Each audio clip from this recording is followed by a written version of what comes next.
Chères toutes et tous, chers amis, après 2 ans d'une politique d'appauvrissement des services publics, 2 ans d'incohérence en matière de politique écologique, de tartufferie, de novlangue, de déni démocratique ostentatoire, avec un usage systémique de la violence policière, judiciaire ou parlementaire.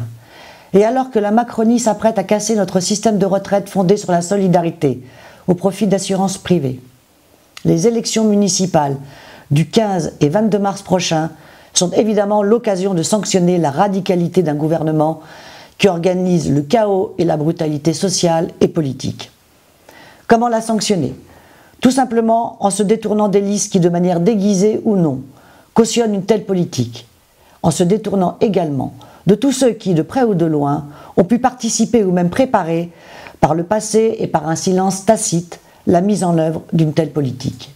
Mais plus qu'une sanction, ces élections municipales se présentent aussi comme une belle opportunité pour reprendre nos villes et nos vies en main.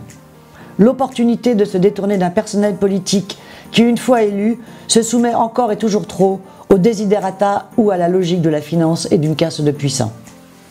C'est pourquoi c'est plein d'espoir que je soutiens toutes les listes qui s'engagent avec sincérité et sans naïveté dans la mise en place d'un processus de démocratie directe.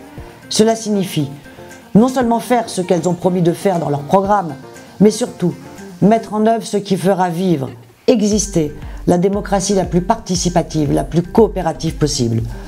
Une démarche qui ne se contentera pas seulement de vous consulter, ce qui serait déjà un plus si on vous écoutait, mais de réfléchir et de faire avec vous. Alors que les politiques nationales détruisent toutes les solidarités et tous les services publics de qualité, je soutiens, pleine d'espoir, les listes qui portent le projet de mener des actions exemplaires en matière de solidarité. Accès au logement, accès à la santé, droits des femmes, accueil de migrants, ouverture de commerce solidaire. Les listes qui portent un programme ambitieux et innovant en matière de santé et d'éducation. Enfin, à l'heure du réchauffement climatique et de la destruction de notre environnement, je soutiens avec plein d'espoir les listes qui mettront en place des actions structurantes en matière écologique. Dans ce domaine, ces actions peuvent être très variées. Cantine bio, circuits courts, transport doux, rénovation des bâtiments. Chaque ville déterminera ses priorités de mise en œuvre. Les listes labellisées France Insoumise font de ces 3 axes leurs priorités. Soutenir ces listes, c'est non seulement sanctionner la politique gouvernementale, résister et compenser aux ravages de cette politique, mais c'est surtout poser les fondements du monde de demain. Un monde véritablement démocratique, solidaire et écologiquement responsable. C'est un vote d'espoir.